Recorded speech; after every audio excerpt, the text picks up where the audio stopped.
Okay, so based on that first clue, that the F1 males, 0 of them have that dominant genotype from the, or dominant phenotype from the dad.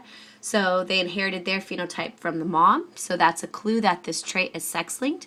So let's go ahead and see if our hypothesis of a sex linked works out. So if here is the male of the parental generation crossed with what we suspect is a sex-linked homozygous recessive female. Let's go ahead and see what that Punnett square. Well, I'm just going to erase part of down here.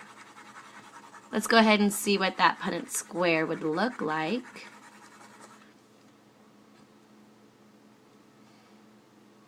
Okay.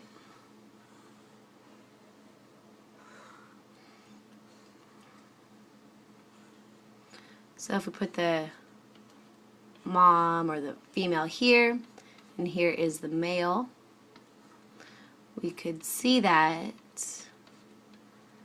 daughter, that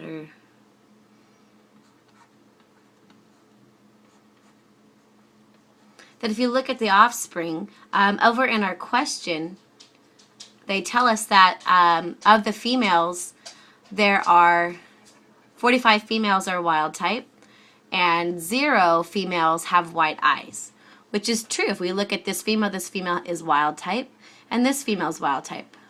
There are 0 white-eyed females.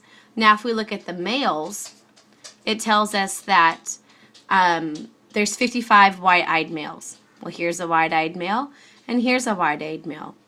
So our hypothesis that it's sex-linked would appear to be correct.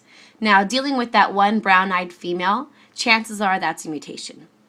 So now let's go ahead and look at our F2 generation. So it's saying that wild type and white-eyed individuals from the F1 were crossed to produce the following offspring. So I'm going to make a third video to answer that part.